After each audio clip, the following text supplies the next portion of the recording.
Let's call to order this meeting of the Parkside Council. All stand for the Pledge of Allegiance, please.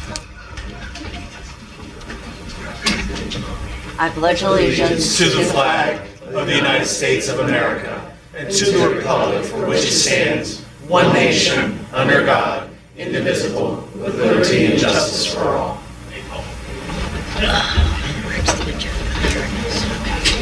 Roll call?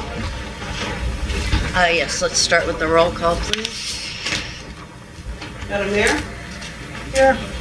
Ms. Purcival? Here. Mr. Costigan? Here. Mr. Sidlow? Here. Mr. Solicitor? Here. Mr. Sweigart? Here. Mr. Engineer? Here. Mr. Vice President? Here. Madam President? Here. Mr. Powers? Here. Madam Treasurer? Here. Okay, Mayor, would you like to go ahead and address this? Yeah. Okay, so Moore Williams won the scholarship this year, but for the past 2 months we're having a hard time with connecting with her to give her her award and give her the resolution. So we'll try again next month. Also, the boy Koran, who won last year, is also going to be at the meeting, so he can get, you know, a little bit of the recognition that he well deserved. So we'll try again next month. Thank you, Mayor. Thank you. And has everybody had a chance to look at the minutes? Are there any questions? I'll entertain a motion. So moved. Second. All in favor? Aye. All opposed? So moved. Is there any correspondence? Yes. All right, the first correspondence is from our tax collector, Ed Fisher, from June 10th, 2022 to July 6th, 2022. Good evening. The treasurer has received $1,113,615.85. There was $20,150.93 in revenue deposited from June 10th, 2022 to July 6th. And the report official. I also have this correspondence. This is from the Delaware County Office of Housing and Development. This is for our application for our FY 2022 CPDD funds. Dear Mrs. Stamis, I regret to inform you that Parkside Borough's application for the FY 2022 Community Development Block Grant funds was not selected for inclusion in the Delaware County Housing and Community Development Action. As in previous years, the number and magnitude of the request provided was greatly exceeded the funds. Your participation in this application proceeding is greatly appreciated. If you would like to discuss the application further, please contact Megan Sweigart, Community Development Manager. Yours truly, Philip Welsh. And that's it. Okay, thank you very much. And Mayor? Okay, so crimes reported in June, there were 7. One of them were criminal mischief, one was theft, 2 were fraud, two were theft, 1 was fraud, 1 was disorderly conduct, and 2 were unauthorized use of a motor vehicle. Calls for service, there was 125. Suspicious person was 6, medical emergency 5, other assist from agencies 18, domestic is 4, accidents 3, traffic detail 21, motor vehicle stops 29, citations for traffic citations are 18, and warnings there were 11. During the month of June, there was conducted 21 traffic details on East Burden and East Chilton Road, Burden and East Elbon, and Beechwood and Crozier. These were done in response to complaints of vehicles not stopping posted with the stop signs. Several citations and warnings were issued for violations which were observed. Of the 7 crimes reported during June, 5 of the cases were cleared, resulting in 6 arrests. Thank you very much. And now it is time for call to citizens for agenda-related items only. Good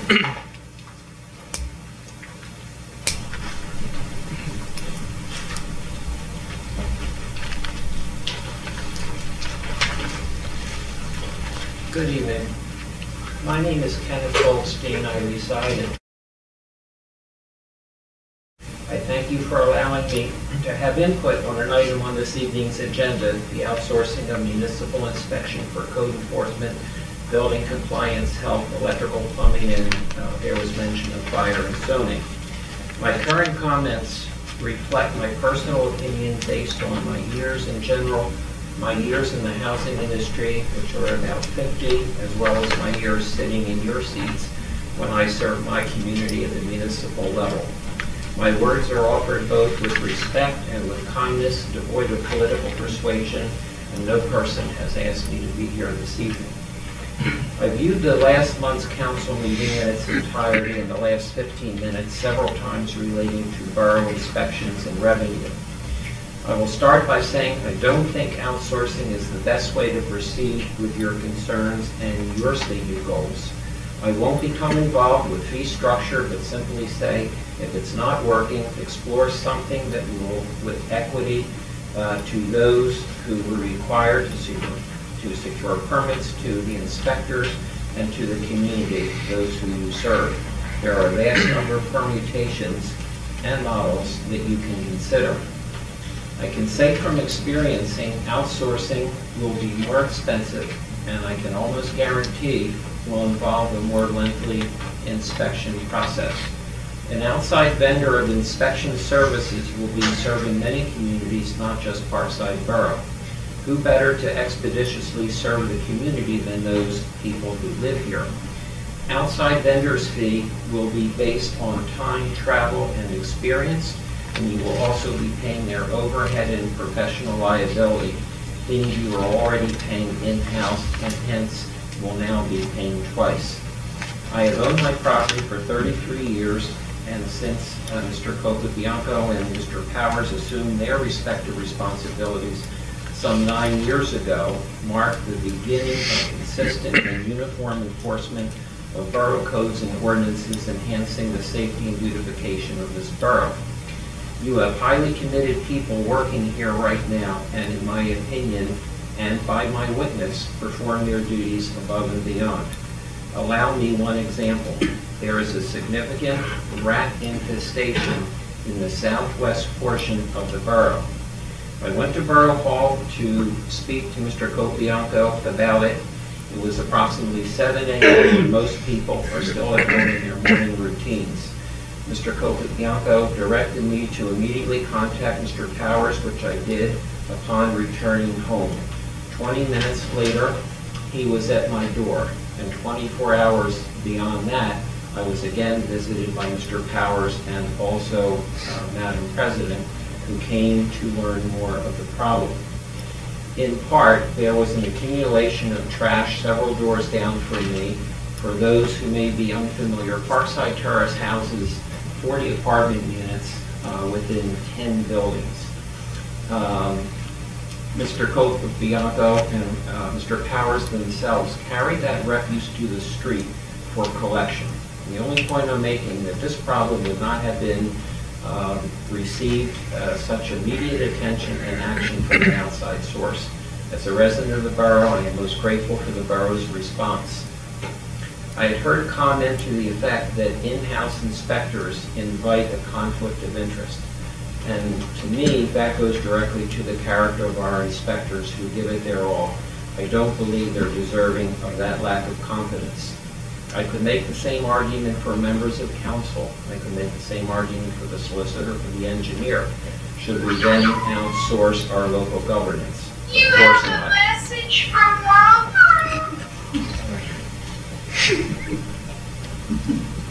Continue, please. If the desire to outsource is politically motivated, and I'm not saying that it is or isn't, that clearly would be for the wrong reason and not in the public's best interest. Partisanship often clouds the optics of sound judgment. All of you, members of council, your peripheral advisors, and our inspectors are all good people. So look for a fair and equitable charge for permit fees and distribution of those fees, between the inspectors and the borough. And lastly, I think that all of you on council and our inspectors are highly committed to the well-being of this borough. Most of what you do is thankless. I appeal to you if you could genuinely leave our blue and red blazers at the coat rack before coming into this room. All of you could do some pretty amazing things for the good of all of us here in Parkside.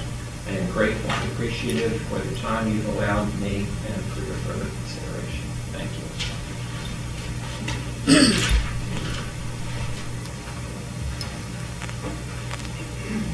Anyone else? Well, that works well because since last month's meeting was 3.5 hours, we only get 30 minutes tonight. I'm just kidding. Appears we're all on board though. Okay. So I really don't have much for a president's report. Honestly, things have been taken care of in the committees, and I'll let the committee heads give you the reports. I did want to point out that Timika, did the chart that I had you print out, did it get handed out? Yes. Okay, good. Yes. I made a correction to the chart that I handed out last month. I apologize for my mistake. I made it in haste. I've since corrected it, but it actually didn't affect what I was trying to do there. And I see that we have some people from the firehouse. I know we have that further down. I didn't realize you were going to be here. Did you plan on speaking? I do now. You'd like to speak? Okay. All right. Well, we're not getting to it until, where is it in here? It's in public safety, right? So we're not too far from it. And all right, we'll carry on. So now I will turn it over to Doug Bull. Thank you, Madam President. I would like to read the treasurer's report and move through our agenda items. Treasurer's report dated July 15th, 2022, meeting for July 20th, close of business June 30th, 2022. All bank accounts have been reconciled through June 30th, 2022, and we are including bank reconciliations and statements for all reconciled funds for council's approval. General fund for the month of June, $57,262.62 of deposits were received into Sharon Bank and TD Bank's general funds. Vendor payments were issued in the amount of $57,748.19 and payroll of $47,711.32 were paid out. The tax anticipation note was paid with council's approval on 6/16/2022 in the amount of $100,125. Would like to make a motion to accept the treasurer's report. So moved. Motion to accept. All in favor? Aye. Anyone opposed? So moved. Thank you, Madam President. I would like to make a motion to pay the bills. Second. All in favor? Aye. Aye. Anyone opposed? So moved. Thank you, Madam President. I do not have the numbers in front of me, but I believe last year we approved purchasing the new truck bed for the Public Works Department. I do not have updated numbers, but I fully support that we should move forward with that in the stainless steel option, which will get us to the end of life on that truck. Vice President Bull, I pulled out an old form, and it was actually almost a year ago today. It is. And it was $10,643, but with inflation, we're probably up to 15 or 16,000. I'm thinking 13 to 15,000. It Yeah. was on the agenda for Public Works too, not Public Works as far as Mr. Powers, but for Ryan to get a number. But it has been, vendors can be difficult to deal with, but I still would approve moving forward with that, because in the next month or so, if we're not ready for leaf season, we won't be ready for snow season, and it will turn into calamity. So I would like to make a motion to purchase the truck bed that was essentially approved last year with 15% margin of error. And I believe we budgeted 20,000 for it, did we not? Yeah, this is just point of order stuff. Sure. Certainly. Sorry to interrupt. Are we buying this off co-stars, or what's the bidding process? No, it doesn't meet the bidding threshold, so it's 13,000. 13,000. It's 19,800 is the bidding I threshold. think you might need 3 quotes. I think we'll go under Brian's that. really good at getting quotes and numbers as far as that goes. It's already been, I think, over. Yeah, it's already, this is just a matter Year or of. so. Sure, but you said adding 15%, so I'm just trying to. Who's Brian? Yeah. Ryan. Ryan. Or not.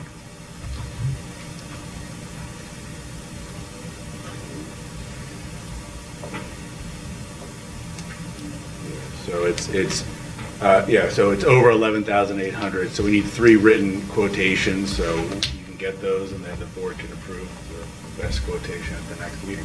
There's only one company that does it in the area. Exactly. We just gotta follow the process, so we get 3 quotes, and then you can approve it at the next meeting. All right, so we leave it until the next meeting? Well, the problem is, Where are you gonna find 3 next meeting, you're gonna go into leaf season and then into snow season. I hear you, we So just we're gotta getting close. bid. I mean, it's over the threshold, so we have to get 3 written quotations or something. We gotta get 3 quotations, and then we can approve the lowest quotation. But those, What's the threshold for bid? 11,800. I'd like to make a motion that we go for purchasing the truck bed in the amount less than the threshold. I'll second that. I'd approve it up to that amount. So if he can find a price less than the threshold, we move forward on a purchase. All in favor? Aye. Aye. No, What? we won't get the stainless steel one. We won't Okay. do, it won't All right. follow the process properly. So I guess we will table this until next month. All right. So we're voting against it? Withdraw the motion. Okay. I just, It sounds like it's I table. withdrew my motion. All right, so now it's Okay, withdrawn. fair enough. Okay, since we've closed the second quarter, I would like to have a finance workshop on 7/27/22 next Wednesday at 7 PM for the finance committee and anyone that would be interested in attending to basically do just a full breakdown. Gives us enough time to steer the ship, gives us enough time to come up with any problem, solve any problems that will be of major issue when we get into budget season. What time is it? 7 PM. 7 PM on July 27th. Yes, next Wednesday. Okay. Moving along to the open space report, the sign has been updated to say Fitness Trail. I'm very pleased with that. The trees are suffering a little bit down there. There was one failure that it landed in an open area. It's been partially cleaned up, and I don't know exactly who did it. Sometimes the residents do it, sometimes Public Works takes care of it. We do have a number of aging trees back there, but that's kind of the nature of having woods. So I would like to see a winter management program take place, but we have tried this on a few occasions and have had a lot of difficulty with finding contractors that could come up with the scope and actually provide the work. We've actually had contractors in place to do the work and just never showed up. So I would like to revisit that in the fall and perhaps budget for 2023, which would mean it would be a first quarter 2023 project. And with that, I will report general progress. Mr. Vice President, do we need a motion for Ms. Stamis to advertise the special financial meeting? I mean, it's a committee It's a meeting. committee meeting. That all of council would be here and the public's invited? Is all of council going to be here, or just the finance committee? I thought it was a finance. Is it just committee. finance or all is council invited? I mean, I'm calling it a workshop. If we want a motion to advertise, I will make a motion to advertise. I don't know if that's an excessive. Do we maybe need to somewhat advertise excessive. in the paper? I think if the whole council is going to be there, it sounds like you're talking about financial matters. I would err on the side of advertising if the whole council is there. It sounds hard to advertise, and we can, make it that pretty simple. It doesn't have to be lengthy, it's not going to be expensive, so. I But think it it will makes be, sense. but it will have a cost. So I would like to make a motion to advertise a finance workshop for Wednesday, 7/27/22 at 7 p.m. to discuss the borough's first and second quarter financials and lay in some of the framework for the budget season. No decisions will truly be made. It is a review workshop. I'll second that. Any questions? All in favor? Aye. Any opposed? Timika, can you check and see if we could do that in the Spirit? You can, sure. Because I believe they're less expensive and that fulfills our obligation. That's correct. I think they have a Thursday deadline. I'll Thursday check. deadline? I'll check. Okay. I'm not sure. I'll check. And with that, I will report general progress. Thank you very much, Mr. Bull. And Mr. Costigan, Junior Counsel? If it's okay, Madam President, I think we should go to public safety first so that the fire company can... I agree. What's that? That's okay. We'll do it. I got all three, so it doesn't really matter. So the Public Safety Committee has had a very busy month. We've had lots of different meetings on different things. So we did meet with the firehouse concerning the resolution that was discussed last month. We had, I thought, a very productive meeting. It started a conversation between the council and the fire company. I learned a lot. I think the other council members who were there learned a lot. Broke down some misconceptions on both sides about one another, I think. And so, I think we're in a much better place this month than we were last month. And so the second quarter check was sent out to the fire company. And in the meeting, the fire company did agree to the resolution of promoting transparency, and they said that was something that they wanted to do. So personally, I think the meeting went very well, and I think we're making strides at developing the relationship. So if somebody from the fire company would like to speak.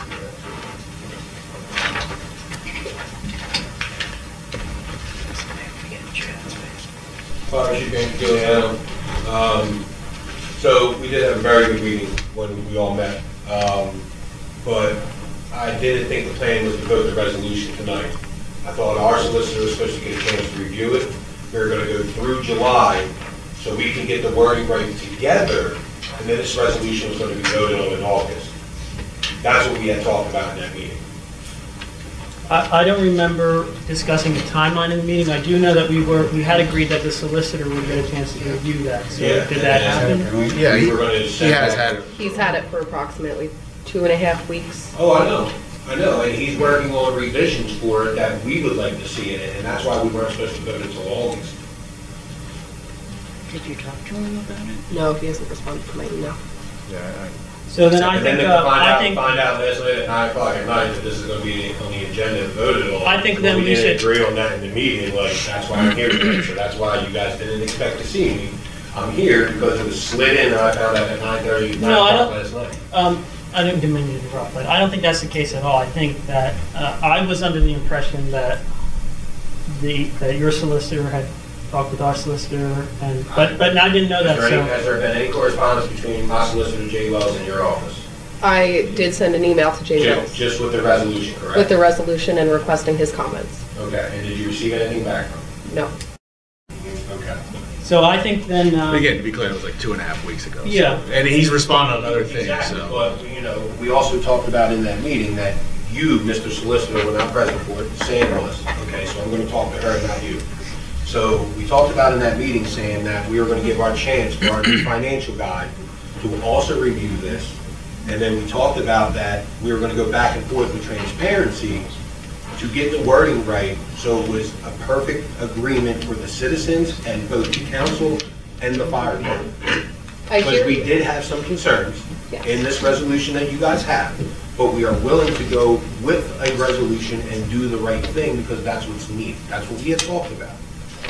So that vote this resolution tonight when you haven't even, okay, 2 weeks, takes more than, 2 weeks to go through this stuff. I don't know what lawyers do, I don't know. It really doesn't, but that's fine. Okay, I don't know, I'm not a lawyer. Yeah, I was gonna say, I don't think the resolution itself is on the agenda. I think it was given out at the last hearing. I mean, None of us have it. All right, so I think, Nobody has a resolution. what I think we should do then No, I've is, got it.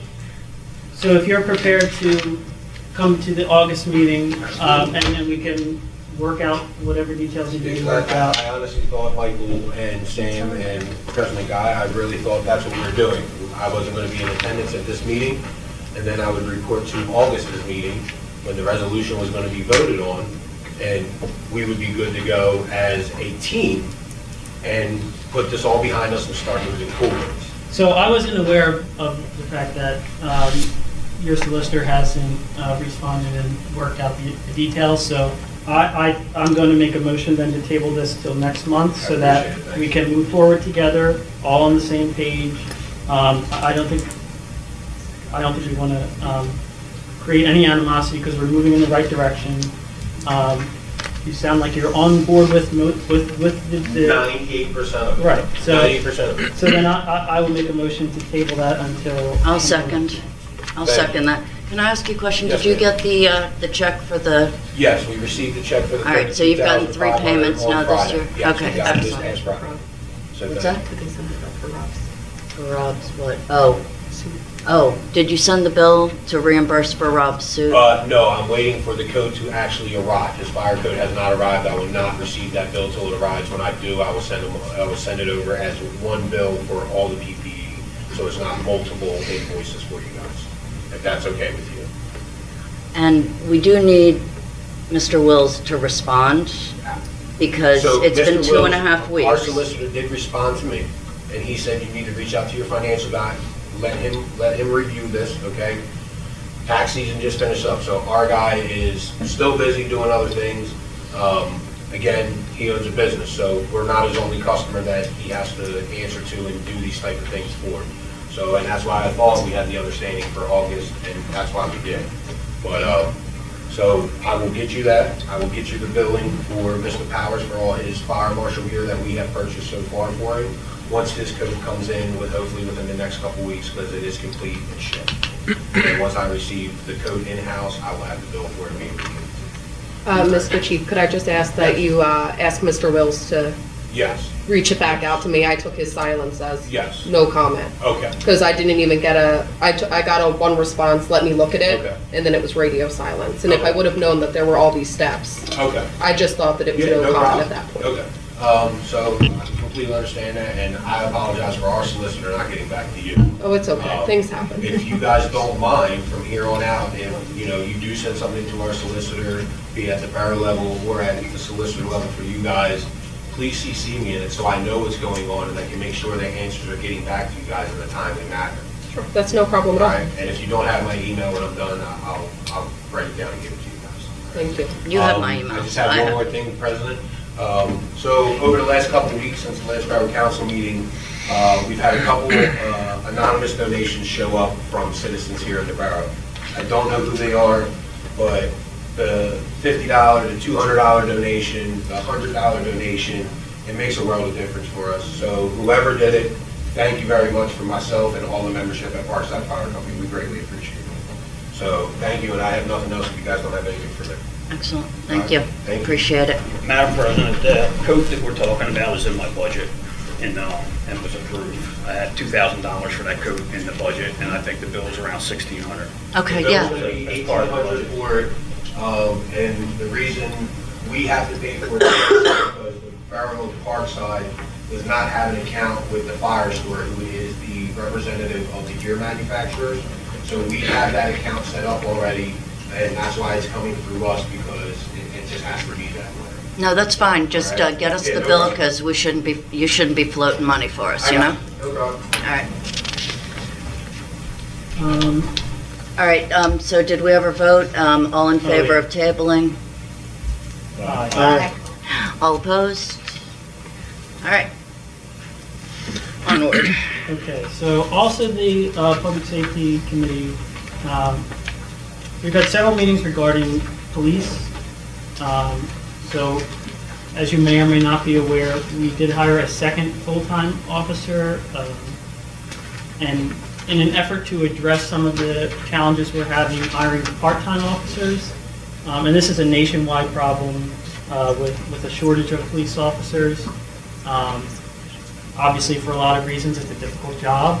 I know I wouldn't want to do it, so I can imagine that many people don't want to go into that field, and so it's creating a difficulty for us. So we've had several meetings to try to address this, and so we worked out an agreement with Brookhaven to make sure that all of our shifts will be covered, and that we will have 24/7 police coverage in the borough, because that's what the taxpayers deserve, and that's what they're paying for. So that's what you are paying for. So we're going to continue to work at this as a council with the chief to try to come up to a more permanent resolution to that. But we wanted to make sure that we had everything covered in the short term. So then going back to junior council, I want to thank Ms. Purcival and Mr. Sidlow for participating in the interviews of the junior council members. They were great. All the candidates were very impressive, and they had a lot of insight and wisdom to share, even though they're so young. So we actually decided to select all 3 candidates for the junior council, and they're going to be sworn in at our September meeting, and they'll take office then for the year starting in September. So they are Brianna Morris, Daniel Karankowitz, and Maha Matagi. And I look forward to working with all of them and learning from them, and hopefully they'll learn a lot as well. And how do you turn away 3 kids who are interested? You know, like it was an embarrassment of riches, right? Yeah, they're great. And then moving to recreation. So we had 2 very successful events since our last meeting. We had a movie night where over 200 people attended. It was very successful. Great to see our community coming out. We also had our 4th of July parade, which was a great time. A little hot, but not too bad. And so one of the members of the public had asked that committees report finances, so I wanted to make sure I do that for recreation. So far this year, we've spent $463.41 from the borough, reimbursed by the borough. And those are for all the events we've done so far, so Easter egg dine, Easter egg hunt, tie-dye, movie night, and the 4th of July. But that number is a little bit misleading, because that's not really the amount that was spent, because of the generosity of our committee members. And I know they don't want to be highlighted by name, but their generosity really allows us to put on these events with not only their time, but their money as well. The amounts of things that are donated by people is really amazing. I mean, I don't know exactly, but it's over $1,000 in the things that were donated. So these events would not be possible, really, without our committee members. So we do have a couple upcoming events. On July 30th, next Saturday, we're going to have another movie night because the first was so successful. We're going to be playing Moana, and there's going to be some crafts and activities before the movie, so if you want to get there for that, it starts at 7:30, and then the movie will start at dusk, and that's at the school. So, and we didn't plan this, but it's 7:30 on 7:30, so I wish we thought of that. We have our Community Day on September 17th, and that's from 12 to 4. We're looking for a couple of things for that. First of all, volunteers, if anybody wants to volunteer for Community Day, either in planning, the day of, setting up, cleaning up, whatever you're interested in volunteering for, we greatly appreciate your help. And also, if you are a small business owner, or you know a small business owner, we're looking for vendors to set up tables, and just highlight all the great things we have in Parkside. Because I think a lot of people don't realize really what we have here. So that will be on September 17th. And then October 15th, we're planning a craft fair from 10 to 2. So stay tuned for that as well. And then our next meeting for recreation will be the first Wednesday, as always, August 3rd at 6:30 here in the Borough Hall. That's all I have. Have you been able to get any food trucks for Community Day? I know that it's very challenging. So yeah, I'm working on the food trucks. We do, what I really wanted to do was highlight Parkside businesses and what we have, because we really have a lot here. So I've talked to Pat's Pizza and Elba's and Golden Garden and the sushi restaurant. So they're all going to be participating as well, which I really want to do a highlight of the Community Day, but I am working also on some other food trucks. Food trucks are hard because they usually double book and then they cancel for the better gig, and we're not the better gig. Yeah, so, but it will be a fun day regardless of the number of food trucks. I'm sure it will. Thank you. And who's next? Let's see, Mr. Sidlow. You want to lead this first topic, Yeah, or should let I? me see. As I said, I put out the other chart, and I appreciate the residents' input on this, but I would like to see what the numbers are. I don't think there's any harm in putting it out and putting out, I'm speaking about the request for proposal for inspections.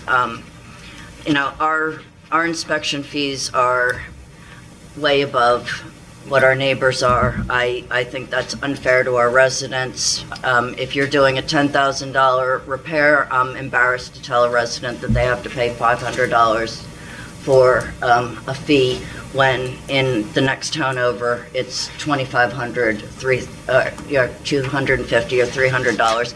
You know, they could use that money. It's not money that they have to spare. So I think it's our job for the residents to try to do things as reasonably as we can while still maintaining the quality. So, Yeah.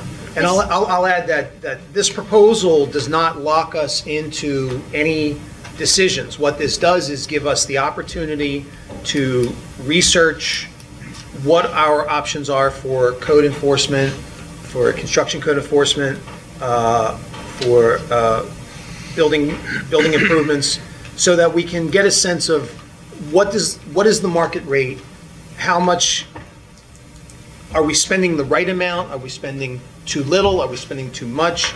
It gives us the opportunity to test the marketplace while not locking us into anything. We get to review the proposals and the qualifications of individual code enforcement officers, of firms that do code enforcement.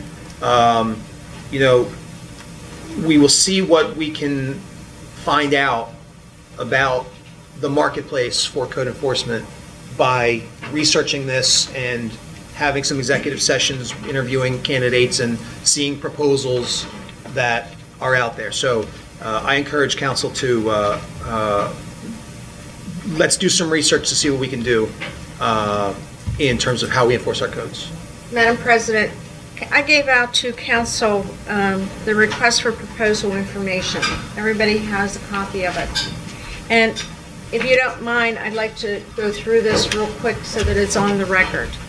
I've taken time to talk to various residents, and our residents actually feel the inspectors are knowledgeable, professional, caring, kind, and detail-oriented for the safety issues, and have great ideas and great feelings for our residential inspectors who understand our needs.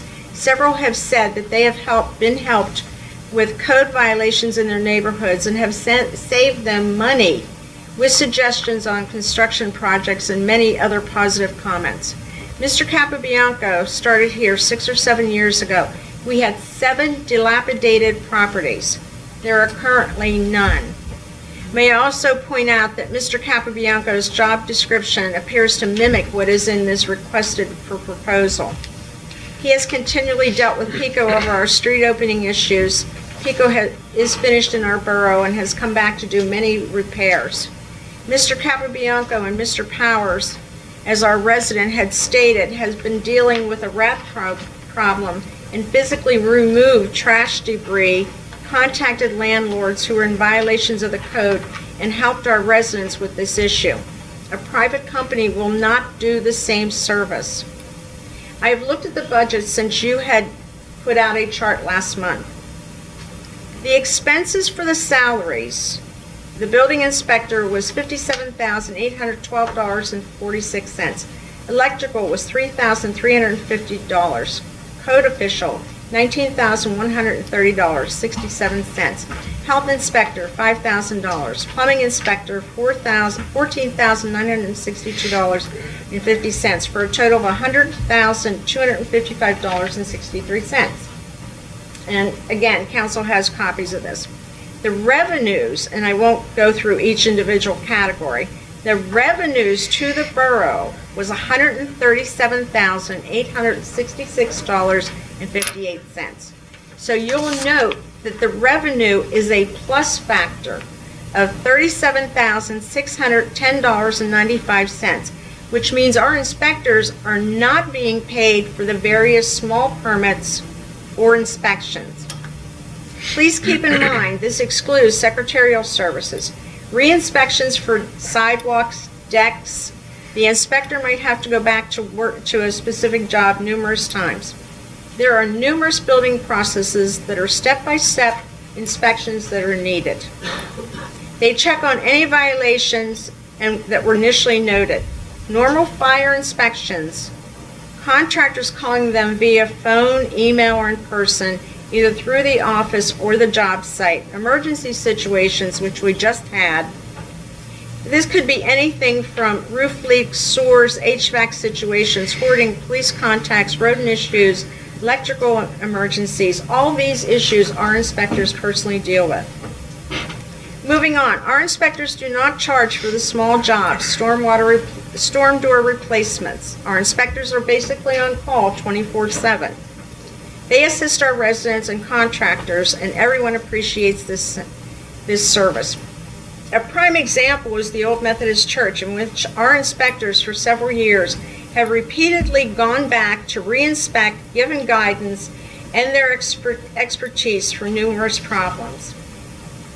I have also noted in here that our inspectors are all certified in the various UCC codes, Motor Vehicle Code Familiar, Borough Code, and so much more. Our BCO is also our zoning officer.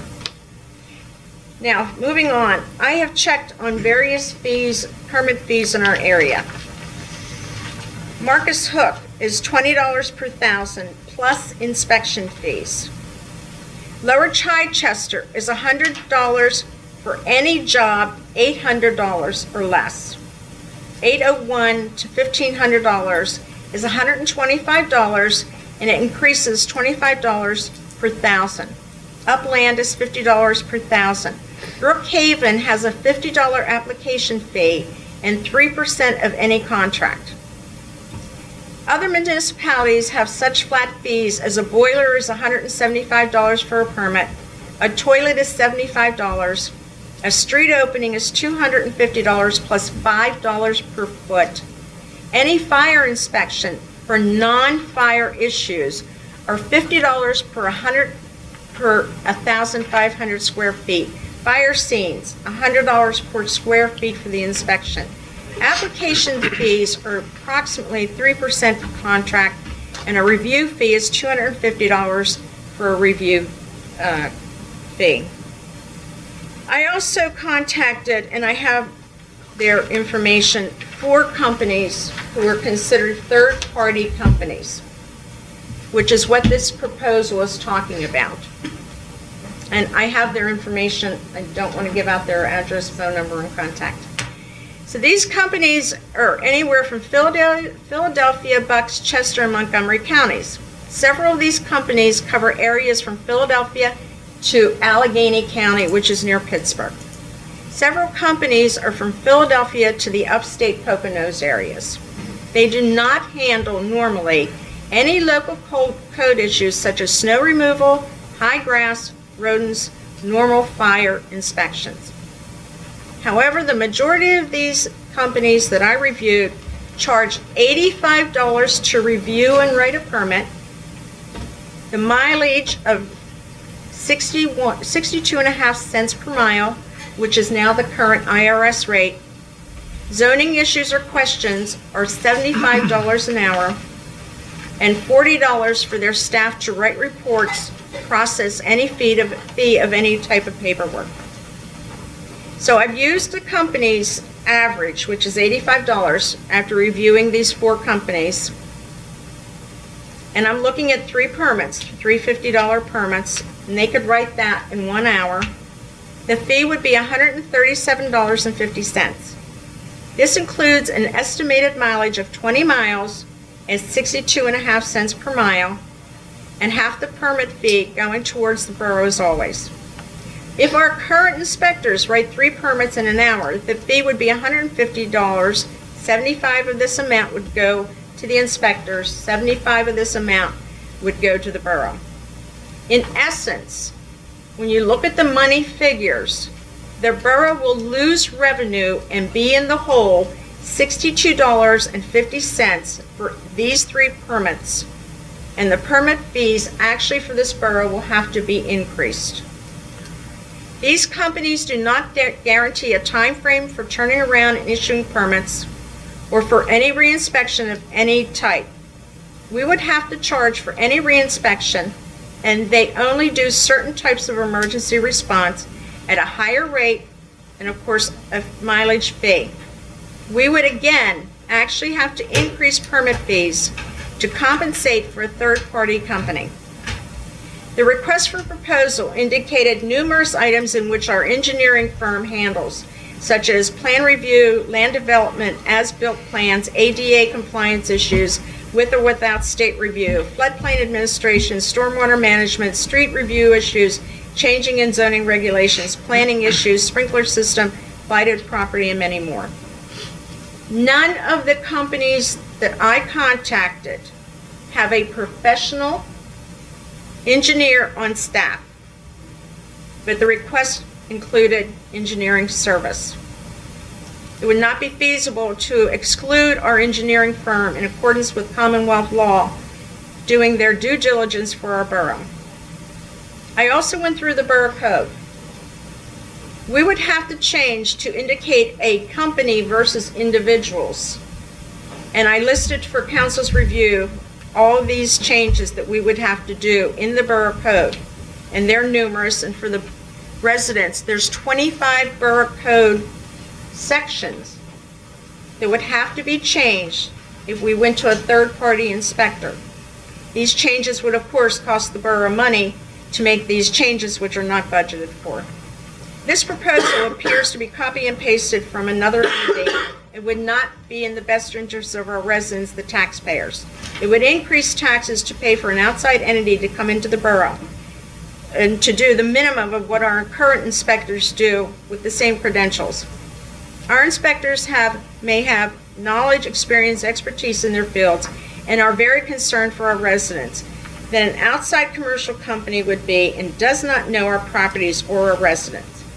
The proposal states price is not required to be the determination factor, but the price and the cost to our residents, the taxpayer, should be a factor to consider by all of our elected officials. And I thank you for my 5 minutes, or 10. Well, on the last point, absolutely, we're going to consider price as a significant issue. In terms of the estimated costs for third-party inspections, I think all of your information is speculation. I don't think so. The whole point of this process is to see what fees and costs would be out there if we were to look at a third party, or if we were to look at individuals who would work as employees or who would work as third-party contractors. I'm sure you know me well enough, Mr. Sidlow, that I don't speculate on anything, that I have a whole package here, and I actually have names, telephone numbers, and contact information of the companies, and I did an average. I didn't take the high, I didn't take the low. And the average residential is $85 an hour, so please don't tell me I was speculating. All right, well, we also might find that the low is a good price. The low was $80. Okay, and again, let's see what is being proposed by an actual proposal as opposed to, a phone call saying, hey, what would you charge for this? What would you charge for that? Let's see what happens when someone rolls up their sleeves and says, we want the business of Parkside Borough. Let's offer them a proposal for this amount and for that amount. So then, for that proposal, we would have to increase the permit fees because we will be losing money. You're getting ahead of that. You're getting ahead of things because we don't have any concrete proposals in our hand. We don't have to raise anything yet until we know what things cost. Mr. Sidlow, let me ask you one direct question. If you get a proposal, are you then going to terminate all of our inspectors? I will not answer that question at this point in time because we don't know what kind of proposals we're going to get. So based on the research I've done and the average cost, that we would be losing $62.50 every 3 permits. Those numbers don't mean anything because there's no proposal on the table. I'll entertain a motion. I would like to make one brief. I can't do it any well as Purcival, but I can attest that outsourcing is never synonymous with quality. Ever. It's to get something done a little bit cheaper as far as that. So in a place where we are managing what we have to manage here, just saying we're going to go to a third-party provider now essentially puts us in a fourth-party provider and a fifth-party provider. How many people do we want tiered in between where perhaps an issue is or where perhaps inspection has to be done or something like that? Does it go through Madam Secretary, then does it go through council, then does it go through? You could have so many tentacles out there with who gets notified when this happens, when right now it essentially happens. And I don't think it happens at a profane cost. I understand where it's going, but I would just say outsourcing. The county is running away from outsourcing things, and we're trying to run toward it. We're not making a decision about who will be doing our inspections. We're just asking if we can ask others what they would propose to charge. And we don't even know who will respond to this. It could be a large company. It could be a very small company. For example, Catania Engineering has a service that does this sort of thing. So I'm sure we'll hear from them. When Harry Kent was not with the borough, we used Catania at one point to fill that void. Inspections didn't get done. Inspections sat on Linda Higgins' desk for weeks while people were calling this office complaining that the plumbing inspections didn't get done. And Catania Engineering Group did not go back and follow up to make sure the work was properly done. Ms. Purcival can, as the president, can back me up on that. We had papers and papers for weeks that it never got done. And the rate that Catania charged us was doubled our permit people. $135 basically was the rate an hour. Well, if that's what we find, if we find that every proposal we get is higher, then it'll be an easy decision. But how about we get the information and find out what the truth is? And I'm going to reserve my personal comments to calls of citizens, but also in the E-codes that we have now, I can just speak on the fire marshal part. The fire marshal, under our codes as it's written right now, is responsible for all life safety hazards and property hazards for inspection in the borough. So you would even have to go in and change the E-code to stop me from doing certifications and inspections. Was that even on the, so I should have led with this. One moment, please. The title says request for proposals and qualifications, Uniform Construction Code, rental housing, and fire safety inspection.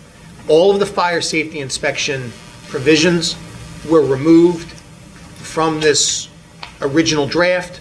Only the title is there in error. Okay. So there's no fire inspection in this proposal. I apologize for the confusion. So right now, I allow Nick to handle fire inspections on rental property, and I do commercial. So I would have to take that back over under this proposal. So That's to be negotiated in the future based on I what just kind felt of- it should have came out of one office instead of two offices when it came to UC codes, and Nick and I had that agreement years ago, but if you're pulling that out of this, then that's fine. Yeah, so it's only, it's an error in the title, it's not in the document. Because I repeat this all the time, you're not getting a cheaper inspection when it comes to fire, life hazard, and safety. No. Hey, Rob, we may find that, and then we need to make a decision in a different way. This, having this conversation. But I live in a borough. I respond to every investigation in the borough with the fire department, as an emergency management. Why would you take such knowledge out of this borough? Right, I'm sorry. I'll hold this for public comment. Yeah, all right. But again, fire is not in this. Okay.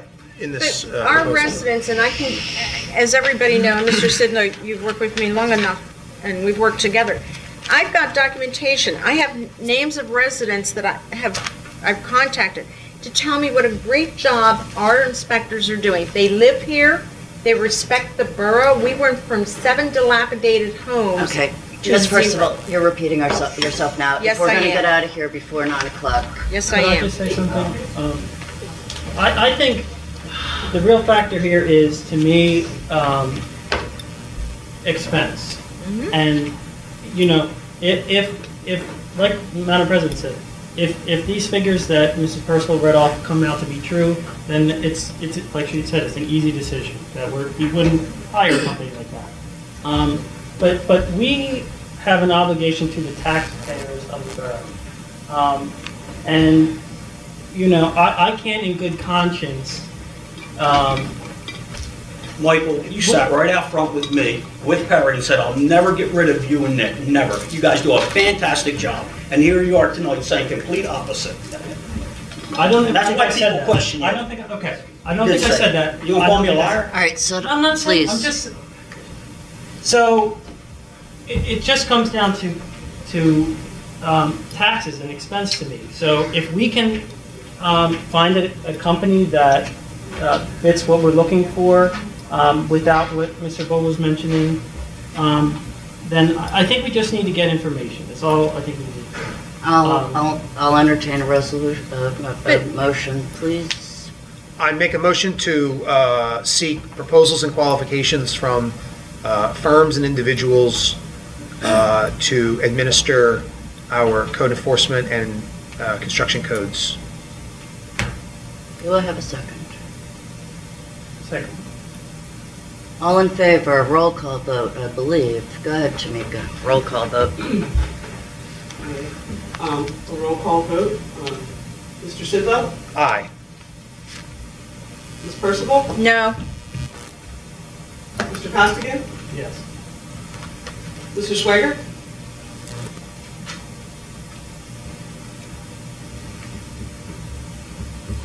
We're just looking for information, Perry. I know. Are we coaching our votes? No, I'm sorry. I'm sorry. Did he say? I did not respond yet. Okay, I'm sorry.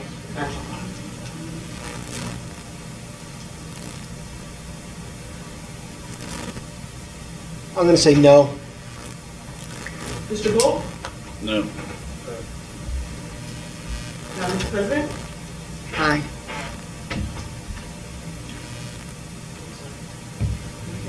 Mr. Powers? No. Not passed. Thank you very much. Mr. Sidlow, continue, please. Okay. So, as you know, we've had the first couple of meetings of the Ordinances Review Committee. We met once and kind of figured out what our game plan was going to be, and then we met a second time, and we reviewed the ordinance on peddling and soliciting, since that was a hot topic last month. We also have a stormwater ordinance that the county is asking us to, that the county is asking this council to review and approve. I'm not doing so well in my report so far. So I guess I'll go by agenda item. So, last month it was discussed that reviewing the ordinance would be expensive and would be difficult to do.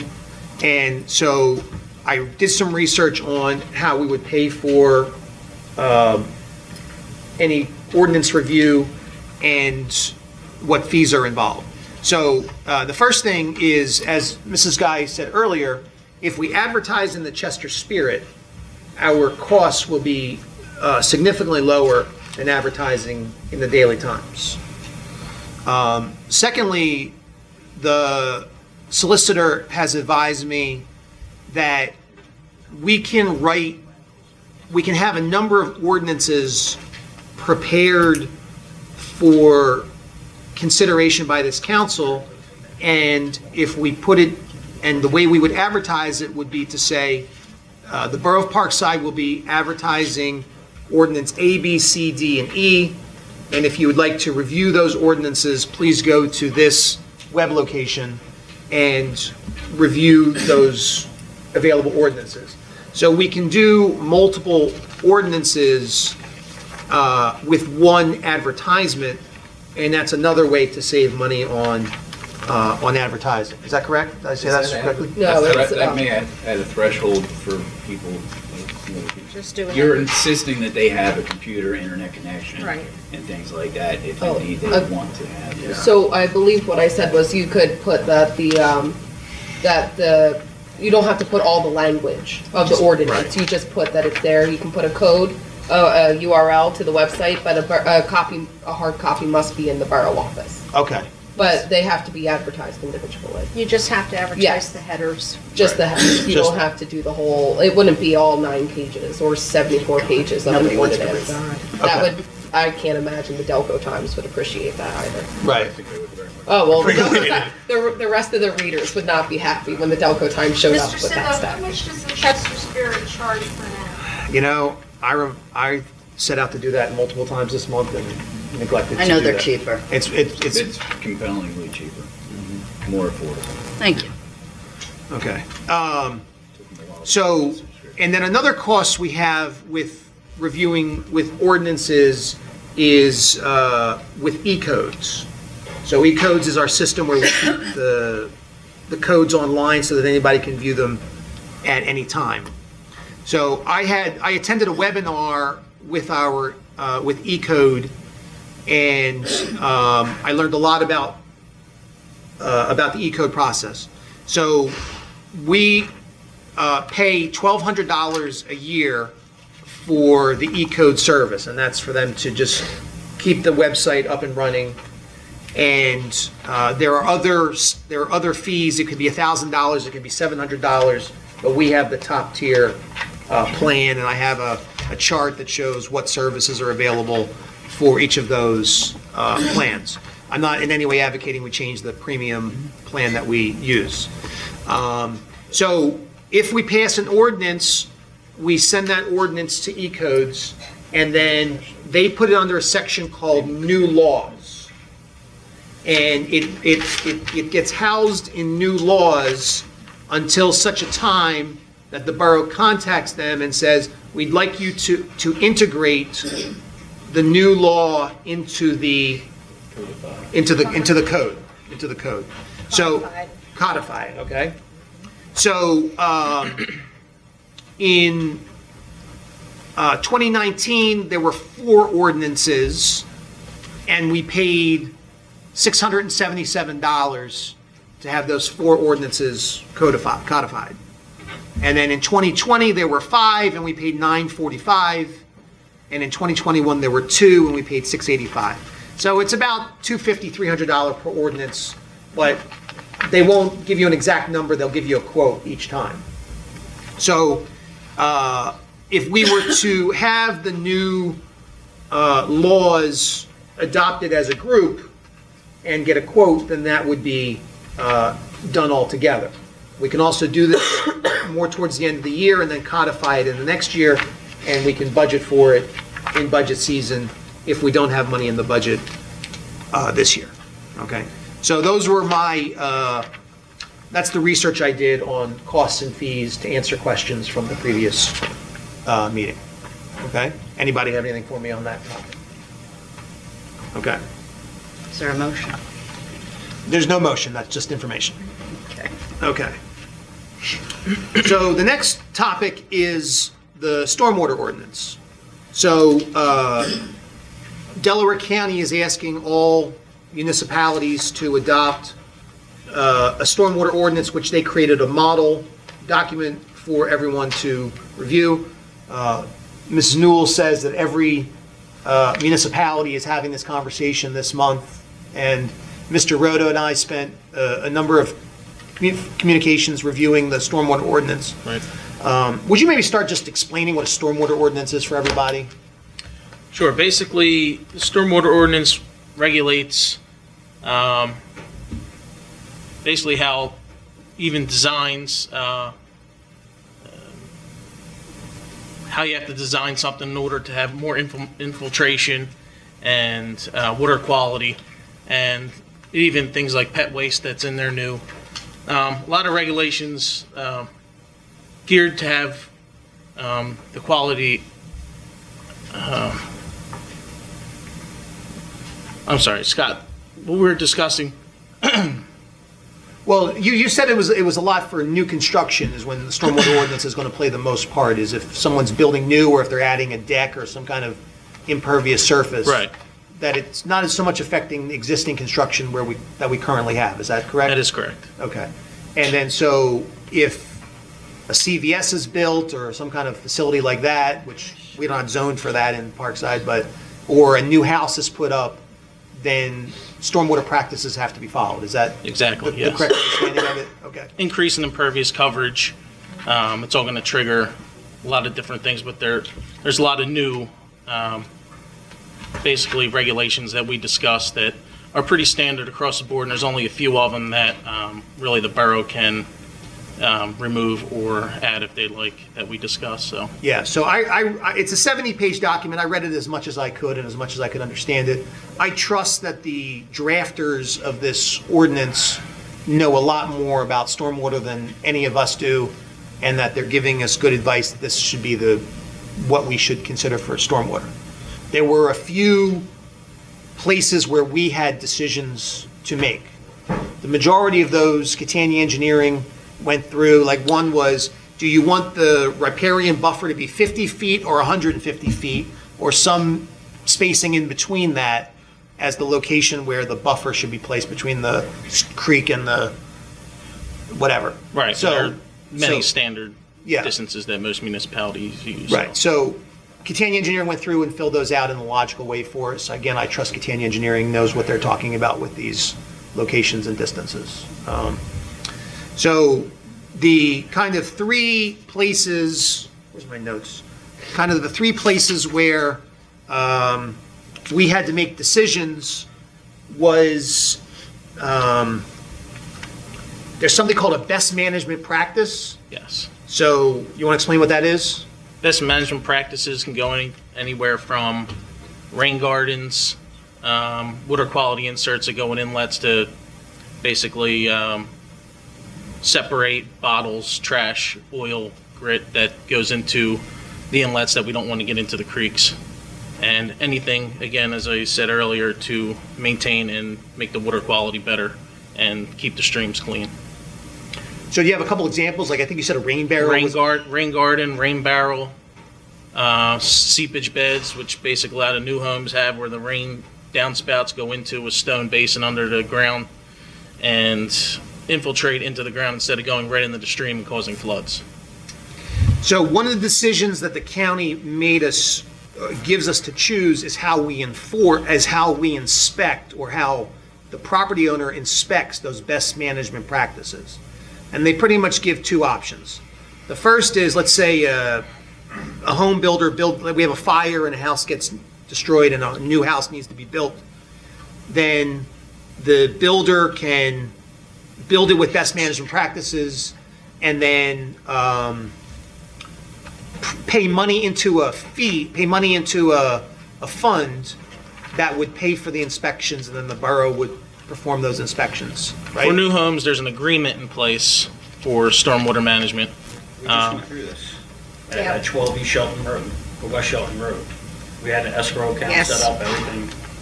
So we do that already We do. for stormwater? Well, we Oh. do, It's been do a it lot. we do it for for the entire insurance, we've been doing it for stormwater management issues. The stormwater management ordinance we have in place, as everybody has said for a couple months, needs to be tweaked, and one of the one of the tweaks that needs to be done is a formal application and a fee structure. We need sample calculations based through the engineer's office, and I'm sure you don't want to know what else was in that, but We put I that can- money in escrow and it's there. Yeah, we until start an the escrow property's account. inspected and finished, from groundwater all the way to the roof. And how many times does that get inspected? Does it get inspected in subsequent years?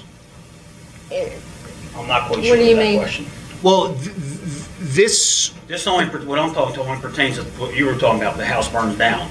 And Right. You have to build a new house. you have to build a new house, right, which is when the stormwater management ordinance would kick in. So the ordinance that we're considering, or we're discussing, we're not considering yet, says that once a year for the first 5 years, and then once every 5 years, it has to be re-inspected. We're not even on the first year of this house, so I don't have the answer to that. Okay. I would assume it will be inspected again.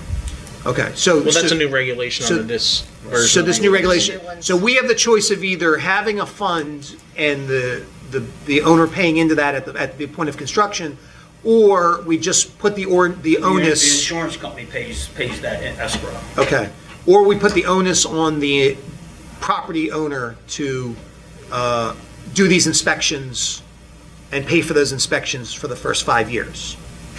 So the question is do we want to have a fund, or do we want to just put it on the property owner and have them submit the reports? Same way we do it now. We already Well, put the it on same way we put it do on it. the insurance company and the owner. We put it on that, and you're right, there's certain calculations that need to be done. And when you're talking about two different things, one coincides with the MS4 program. But we would need an agreement. We would need the agreement to also be specific to who puts the escrow money account up, the insurance carrier or the homeowner, to coincide with the changes of the new ordinance they're requesting us to do.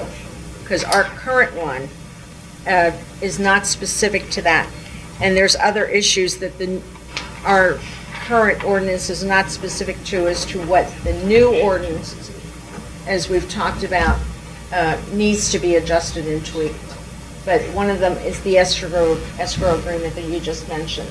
Okay, well, if we're doing that already, then it seems No, like that should be the direction we should continue. Our ordinance, our current ordinance needs to be tweaked to bring it up to the standard where we have to submit it by September.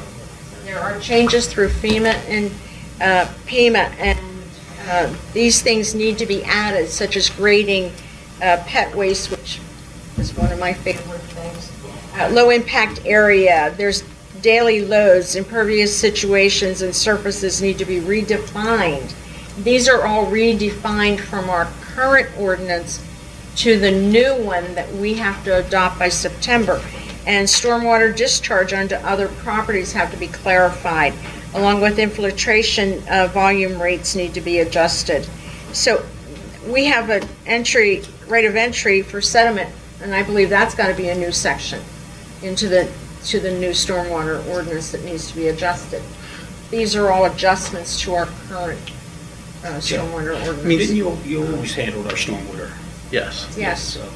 If I may, it's a much more rigorous standard that's being adopted.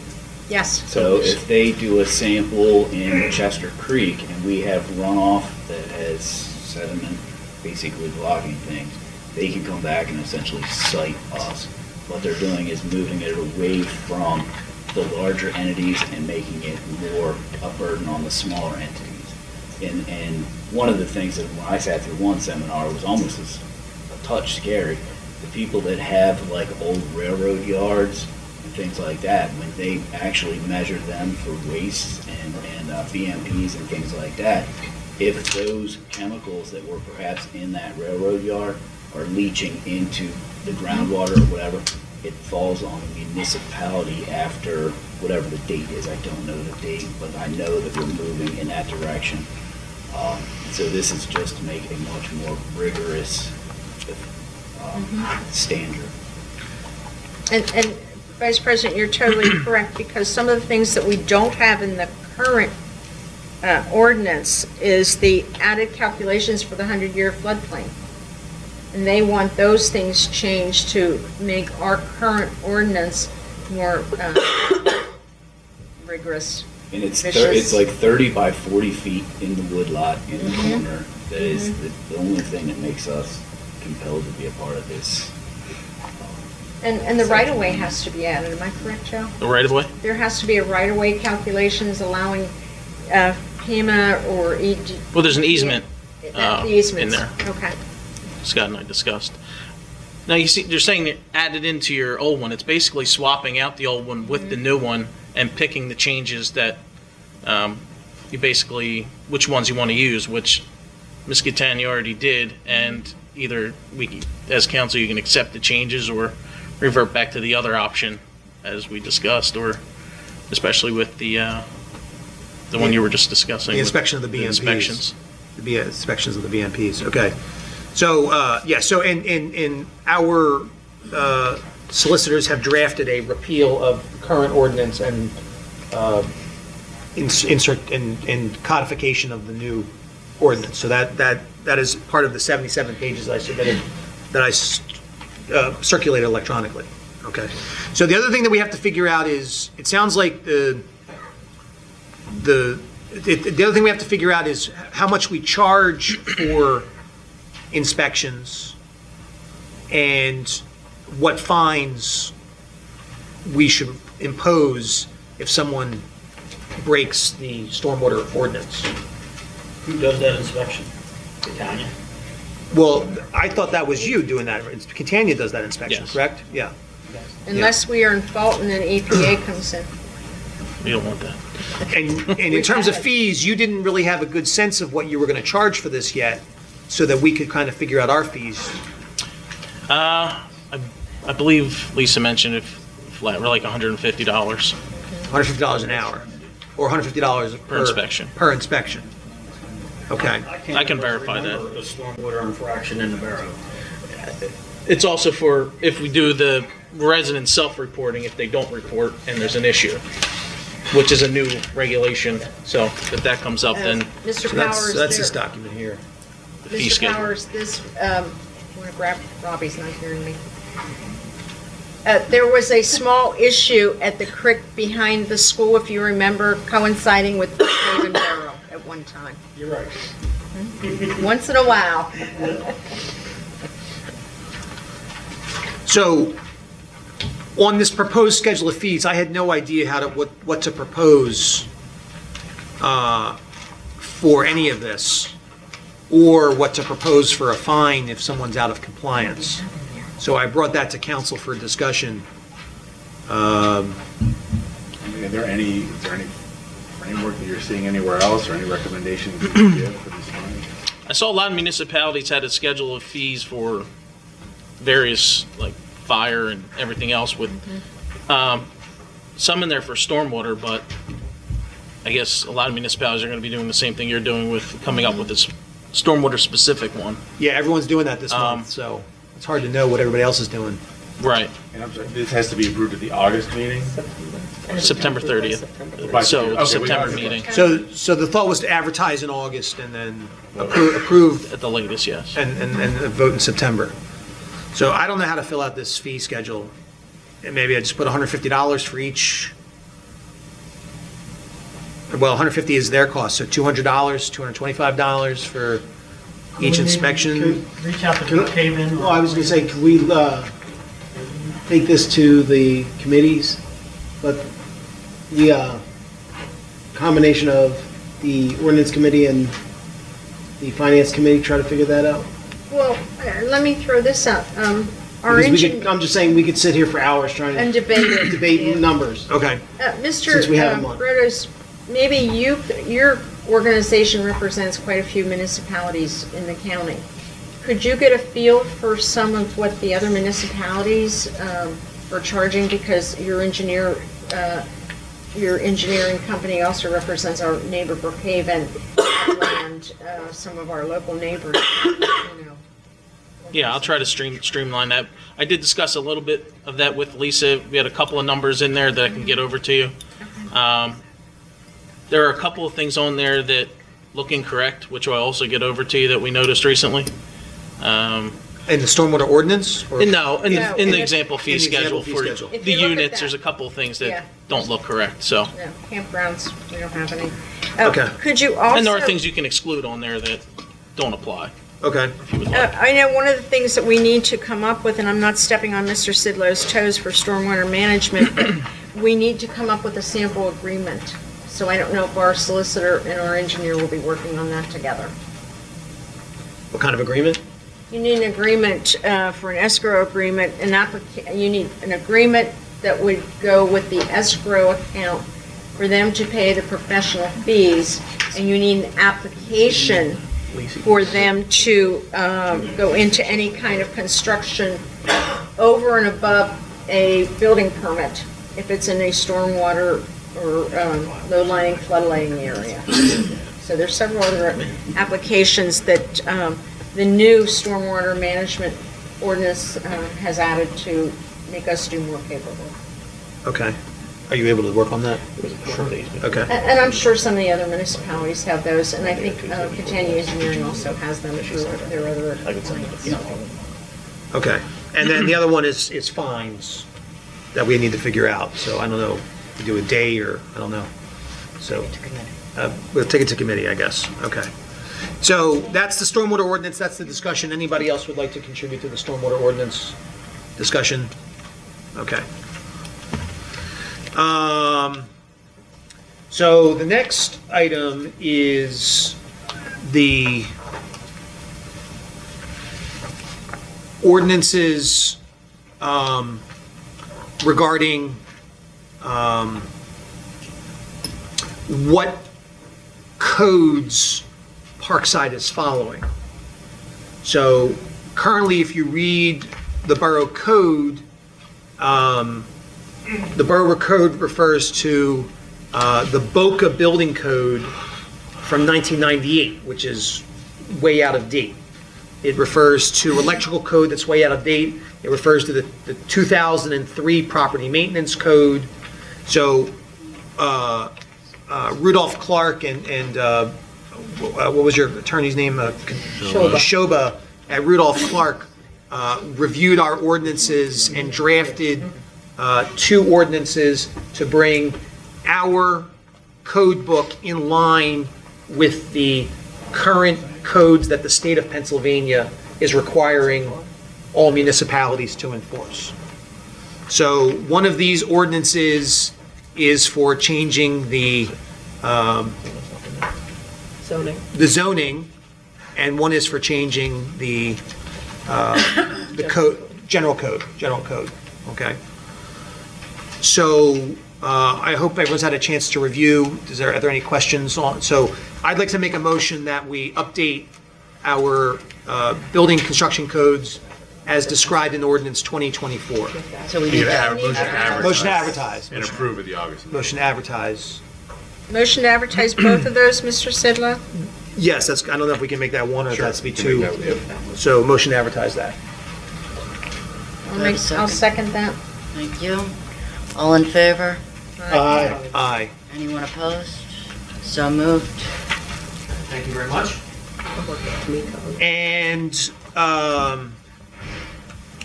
it was not my intention to spend any time reviewing the peddling and soliciting ordinance tonight. I don't have copies for us to review. I did circulate that electronically through a Google document so anybody can review what the ordinance committee is recommending. Are we in violation of the Sunshine Act if we all review a document together? Sure. I mean, what do you mean? Have a special meeting to review a document? No, everybody, so we have a Google Doc that all members of council have access to. Is that? So listen, I mean, I don't want to, make things more difficult. I mean, if people are going into a document and making changes, as long as you're very public about what the final document is you're approving. I think you're okay. I mean, it's not ideal, but. Okay. So Mrs. Purcival sent some questions about it. I don't know if anybody else has had a chance to review the peddling and soliciting ordinance. But I didn't really put that on for discussion for tonight. I thought we would do a few ordinances for the ordinance review committee, plus we just did a bunch right here. So I thought we would just move on with that. But that's where we are with the ordinance committee. Thank you. Mr. Sidlow, when is the next ordinance? Thank you for asking me that because I need to announce that. So Mr. Howell was not available on Wednesdays, so he asked that we change to Tuesdays. So now we're doing the first Tuesday of every month. And I think you said the third was the Wednesday, so August 2nd would be the ordinance review committee at 7 o'clock, and we're using the conference room across the hall. Okay, so come one, come all, be there, be square. Okay, thank you. Would you like to move on to your next? Yeah. So, licenses inspection report. There were 5 building permits, there were 3 plumbing permits, there was 1 electrical permit, and 2 use and occupancies. Thank you. Moving on to the code enforcement report. Thank you. There were 4 little issues, 3 at Parkside Terrace and 1 at Beechwood. I'd like to thank those members of the council for your voting copies. That's all I have. And now our Mr. Powers, Public Works Property Report. Thank you, Madam President. All properties for the borough in the last month have been maintained. I'd like to make a motion that we move forward with the road program and award the bid to the only bid that we did get for A.F. Damon in the amount of $53,000 and $53,079. All in favor? And what is that? What is that? That's the paving. I'm sorry, question? Can you review the roads that we're doing for $53,000? The report I gave to Joe was all of Tom Sweeney up to West Forest View. 2 blocks of Tom Sweeney and Arlington. And 1 block of Arlington. Which Arlington's a very small road. So this is 3 blocks for $53,000? That's the bid that was given to Catania, which Catania has felt that we should move forward. It was the only bid we received. It was actually slightly under the cost estimate, which is a surprise these days. Especially with the price of gasoline. Is there a reason that we only received 1 bid? Is that common? It's been happening lately. It has been happening. Contractors are People busy. don't want to get into it anymore because of the cost factor. Through the years, A.F. Damon has been the lowest bidder since I've been on council, going back to 2014. And he does good work. And he does excellent work. And comes back on the punch list. We're all about the money. So I had a motion on the floor. All I right. second it. All in favor? Aye. Anyone opposed? Nay. Thank you. May I ask, is there going to be a separate bid for the flashers at West Forest View? Or is that included in? I'll discuss that, yes. That is not in that. Okay, that's going to be a separate bid. Yes. Thank you. That's all I have for Public Works. Can I continue right into the other 3 offices? Certainly. As everybody's heard through Mr. Goldstein, that there has been a rat infestation over in Parkside Terrace. I believe it's under control. We also had some issues on Garrison between Atlantic Road and Garrison. I have not heard anything else over there. I believe there was quite a few rats that were trapped, and I think it's slowing down over there. One of the things that we found in Parkside Terrace that Mr. Goldstein put out there, quite a few properties have not taken out their trash for weeks. We found recyclable bins that were half trash, half water, overgrown weeds along the property line. Elwyn's property was given a written notice. They cleaned their property up within a day along the fence line back there.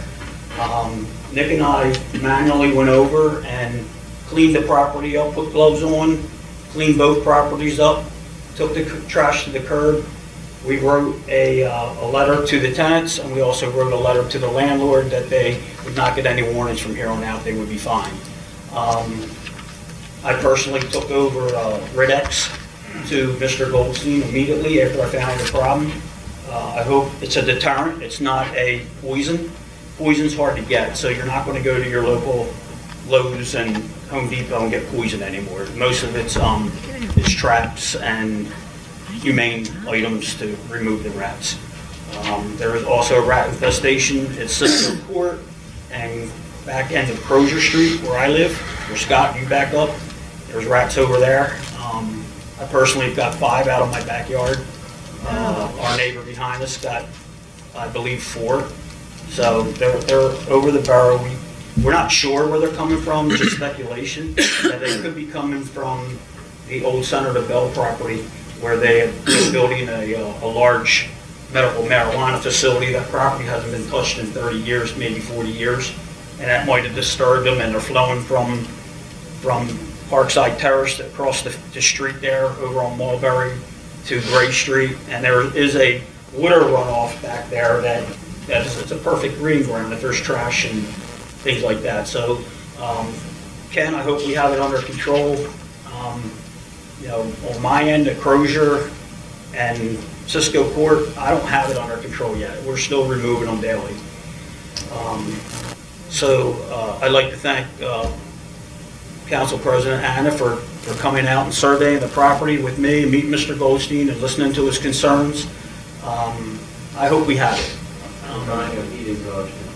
So that's it for health. It's an ongoing problem.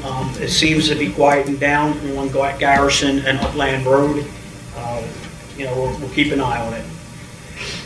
Fire Marshal report, I responded to 2 investigations in Upland while their Fire Marshal was on vacation, and handled both of their issues down there for them.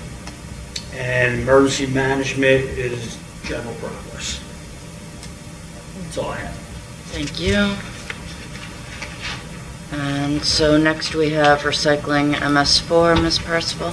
Thank you, Madam President. For the regular trash was 102.45 tons for the month of June. Our residents did very well for recycling. We had 24.01 tons. They did very well. Wow, it's up so much from previous years. We were like 6 and 8. You betcha. In last year's. They've been doing very well the last couple of months. It must be all the summer beverages. That's a major, major change. Weekly, people can count on it. Yeah, honestly. Even I had trouble when it was bi-weekly. I don't disagree. Third, second, whatever. Some people are willing to do 1 trash can if they know it's going to be a week, but if they got to store it for an extra week. Yeah. And nice cold summer beverages. That's all I have, Madam President. Thank you very much, Mr. Sweigart, Communications. Hopefully everybody that signed up received their June, July newsletter.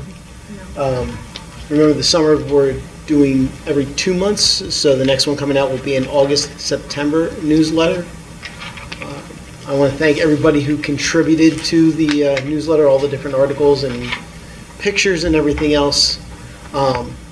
If you have pictures, I know Mr. Costigan has a ton from movie night and July 4th, but if you have any that you would like to try to include, we can hopefully maybe include in the newsletter that we might not have, please send them via email to me and we'll see what we can do.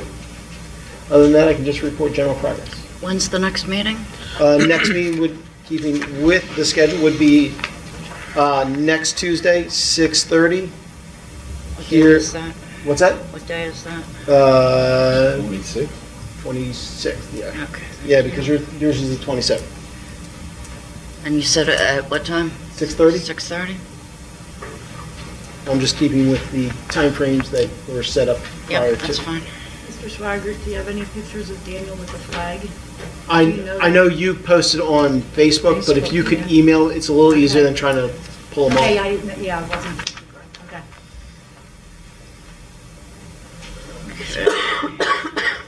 And next, do you have something from the tax collector? No, just the letter from the community. Okay. And Mr. Rodo, the engineer's report. Thank you, Madam President. Edgemont Avenue TCDI Carter Study Grant that we applied for previously. DVRPC chose 13 projects for fiscal year 2023. 2 projects in Delaware County. Unfortunately, Parkside wasn't chosen. Both Delaware County projects are large-scale studies of 291, Route 291, and also the Chester Pike Corridor Multimodal Improvement Study.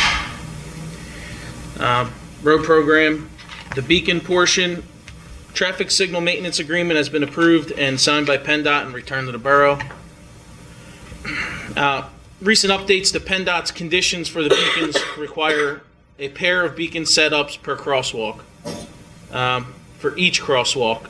Since we have 2 crossing on Edgemont Avenue, they're now telling us that 4 beacon poles will need to be added at the intersection, not 2. After speaking with PennDOT, Paul Lutz from PennDOT today, it's not all bad news. After speaking with Paul Lutz from PennDOT today and Ms. Catania, our thinking is to remove the 1 crossing. I know there was some opposition to that, but there's justification for it.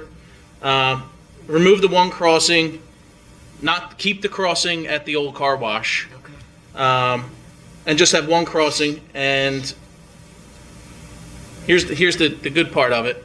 What we had in the purchase, in speaking with PennDOT, they have one that they were not able to use on another project and are willing to donate it. And they have approximately 70% of the materials for the installation. So if we go to 1 crosswalk, we wouldn't be on the hook for a full purchase. We would be getting donated most of the parts, and we would have to purchase, the borough would have to purchase the poles and the foundation as well. But Paul Lutz is going to do an inventory to see exactly what he has and donate it to the borough. So if we do that, we'd have to get rid of the 2 handicap ramps on that 1 crossing and do a little bit of curb and sidewalk work, removal of the ramp and the curb that would be associated with it. We're still determining if that would trigger a highway occupancy permit. If it does, it may take a little longer, but we are still trying to see if we can work it out under the current signal application that we have in there.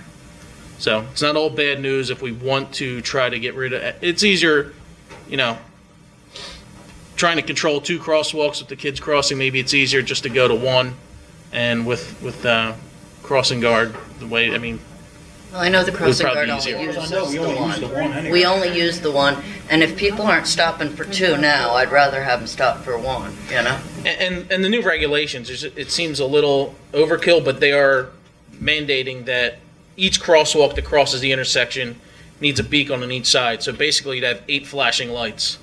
And if you get rid of 1, it's a flashing light in each direction on each side of the street. So, and if they are donating it, and we just are on the hook for the rest of it.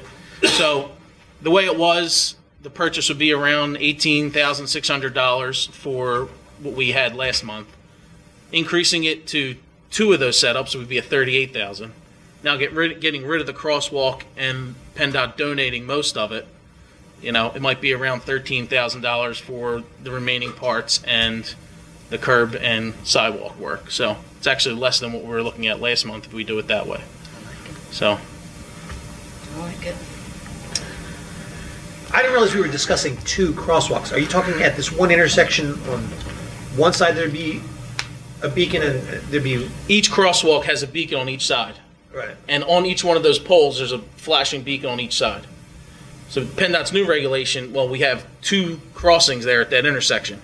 Now we need that same setup at the other crosswalk. So we just need, that doesn't help us having 2 crossings within a few feet of each other. We just need to erase one of them. Yeah, I thought we were going to... It makes it more confusing. Yeah. With the new regulations, it makes it more confusing, and I think they're trying to streamline it down to 1 crossing to make it safer. And excellent. I think the money works out a lot better that way if we try to investigate there. And I was just discussing this with Paul Lutz today, so sort of new development, and work through it as quickly as possible. Excellent. Thank you. Sure. One more, the Edgemont Avenue sinkholes. We reviewed the pipe inspection videos and determined the apparent extent of the pipe damage associated with the sinkholes. Most of the damage is concentrated within the first 30. The one at Elbon is right at the manhole.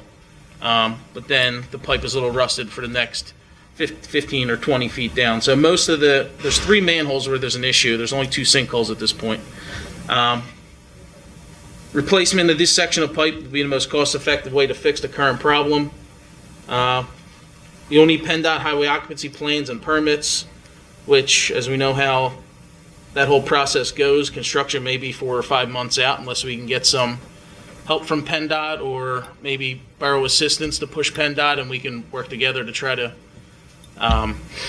discuss it with the right people to move it along as possible emergency. But if you can get me that information, yes, I'll be glad to get on the phone and get excellent. Thank you. We'll work on that. A budget cost estimate for replacing. What is this budget based on? How did you come up with that?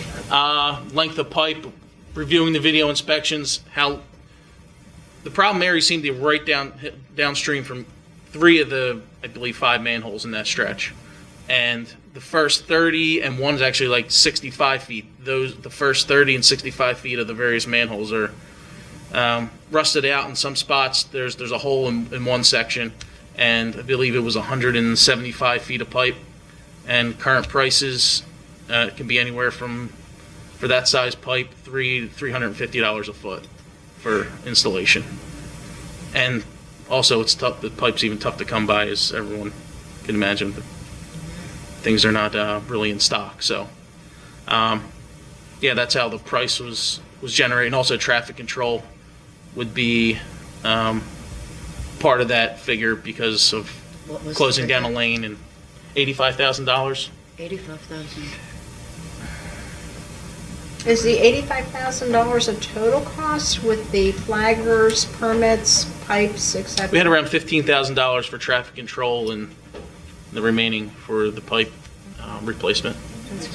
That's a great price. Great price. And well, it's not a real price until we get bids. True, exactly, and that varies wildly these days. But ultimately, possibly relining that whole section in the future, or having the ideal way is to replace it and have storm sewers down each curb line and then dumping into the creek.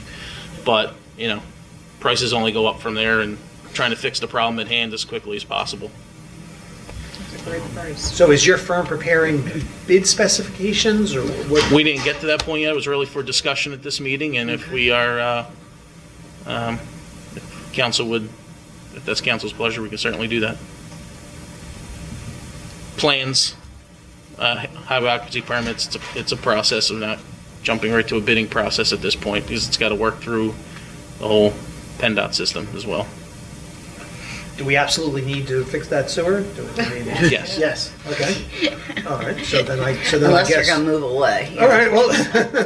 I had a representative of Brookhaven Council mention to me the other evening, when is it being repaired? And I'm like, soon.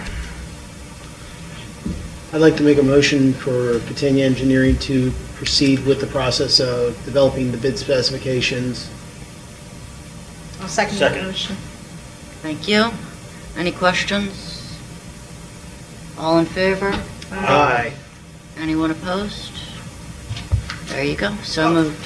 Didn't Mrs. Stamis? Didn't someone from PennDOT come to the office? They did. The mayor just gave me his card. His name is Michael Burns. Yes. The contact that I have, I will certainly get in contact with Mr. Burns tomorrow. I have his information. And if Mr. Rhoda has anybody else at PennDOT, I would get that information as well. And I thought in your email you said that they were planning a big repaving process from. He had come in and informed us that it is PennDOT's plan, they're saying in 2023, but that they are going to pave from 9th Street all the way to Upland Road, Edgemont Avenue. So they wanted us to get our sinkhole fixed before they pave Edgemont Avenue. So we got to get on the ball about paving, getting the sinkhole. So Lisa and I discussed that with Mike Burns a couple of weeks ago. They are aware of the whole timing of it all. He was helpful in giving us some information, and he may be one person that we work through to try to move things along. Okay. But ultimately, probably Fran Haney at PennDOT as well. I can get you that information. And also, if we can coordinate the road surfacing just after the pipe gets repaired, then we might be able to save some money on our end. That's It might, I mean, they're not doing. I don't know if it's possible or not, but I'm. Yeah, he didn't give would me a like- time frame. He stated that that they were already 3 to 6 months behind of their current schedule. Yeah, well, we're gonna do it anyway. So we don't have really a time frame. That is all I have. Thank you. Thank you very much. I do have one more question. So, last year, we were awarded an open space grant to plan how we're going to use our open space that I believe was supposed to be implemented in this 2022 cycle. And I'm wondering on the status of that. I remember you did ask that a couple of months ago, and we were waiting for something. I'm trying to remember. I'll definitely look into that, and tomorrow I'll get you an email back. Okay. Where that stands. Thank you. I can send it out to everyone, or Timika can distribute it once I find that information. Thank you. Thank you, Scott. Okay, Mr. Amuso, Solicitor's report. Thanks. Not much. I did want to make sure the public was aware that the council has met in executive session to discuss public safety as is permitted under the Sunshine Act. And we continue to work on right to knows. I think we've gotten to a good rhythm with Timika and Sam, and we've really been producing a lot of right to know requests. That's all I have to report. Okay. Do we need to address the old business of the Edgemont Avenue sinkholes, or have we taken care of that? I think you missed the call to citizens. Oh, that is before old business. Sorry. Call to citizens. Please stand up if you'd like to share something.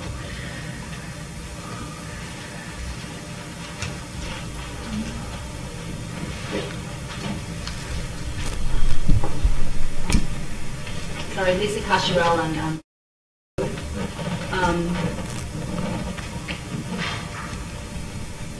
one thing I wanted to ask after the vote on the RFP is that do each and every one of you who are elected officials of this borough who voted on that have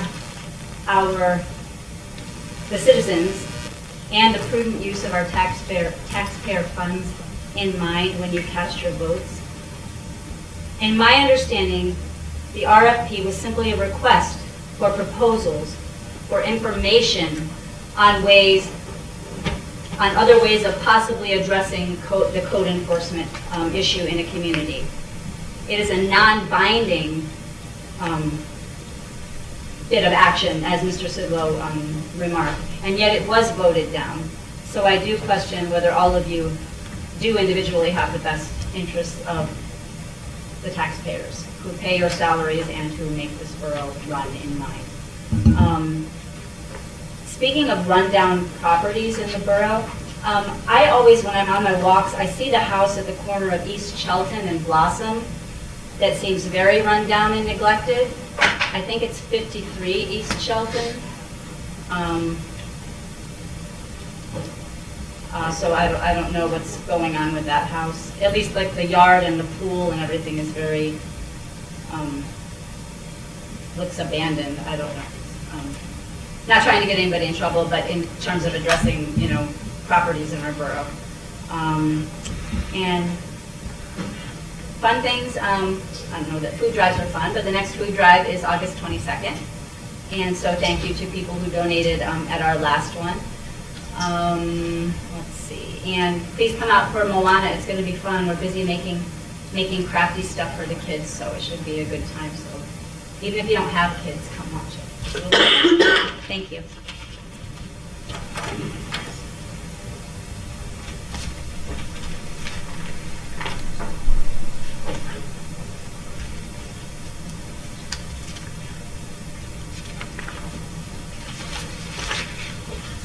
Anyone else? Hi, Judy Saunders, just write it down here. You guys can read it. With you looking for proposals for code enforcement and health inspector, I guess it was, or fire inspector, I'm kind of torn. I don't think there's any harm in getting the information, but I will 100% say that the 2 times that we've had to deal with Mr. Capobianco, when we were in code violation.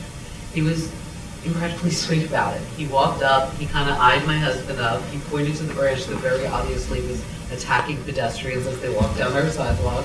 He gave us 7 days to take care of it, and he thanked us when we did it. I think there's something to be said for having loyalty to people who have been doing the job. That's, as somebody who works for a small company and busts my butt and does more than I should, I think there's something to be said of that. At the same time, 3 of my major accounts, every single year, I have to prove by both of them. I have to prove I'm the best at customer service, that I'll answer all the calls. They compare my prices. I'm always in jeopardy of losing them, and that's sometimes a healthy competitive thing. So, just saying, and again, I would like to say with regard to Mr. Powers, he has always been sweet enough to notice that I am not somebody who should be around fire, and to talk to me like I'm a 2nd grader as to how to put it out and not catch myself in flame. So I appreciate that too. Like, I honestly appreciate both of you. I think you do a very good job.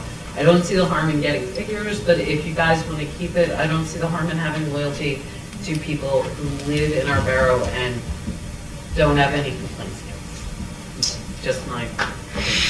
And I also waived your solar panel inspection for fire life safety. Did you? I hope you did it because twice, the amount because you know how bad the amount that the company charged was exorbitant. Oh, I know, it's insane. So I took care of it.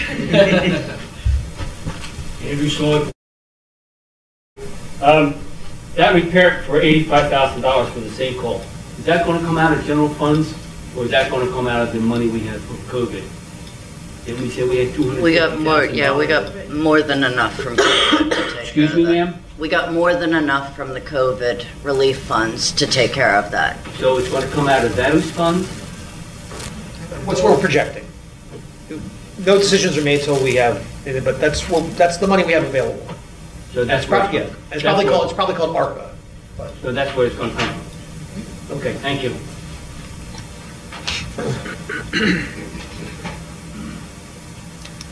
All right, if there's nothing else, shall we move on to new business? I know Ms. Purcival wanted to speak about decorum policy, and on that note, I would like to apologize. It's been brought to my attention that I said some words that were perhaps not appropriate, and I apologize for saying that, and I will endeavor to not use any inappropriate words in the future.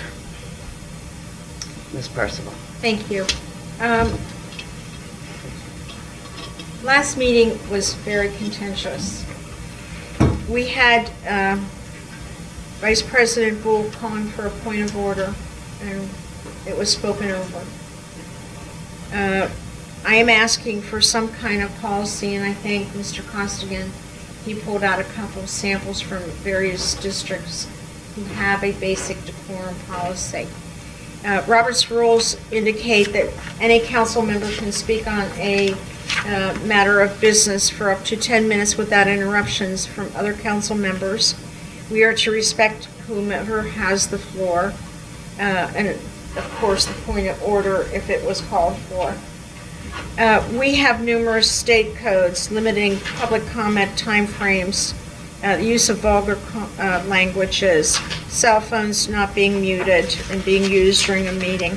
So we have these various laws that would help us to, or our solicitor, to pull together a very simple decorum policy so that we have something in writing, not just for today, but for the future council members, to allow everyone to have their moments to debate without interruption, without criticism, without laughter.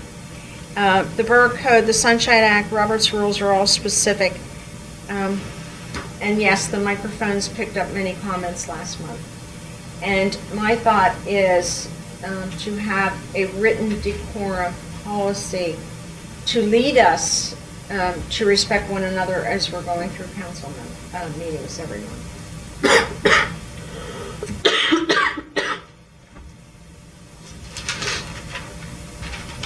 Okay. I don't disagree, and I believe that what Michael gave us gives us a guideline. Are we talking about a decorum?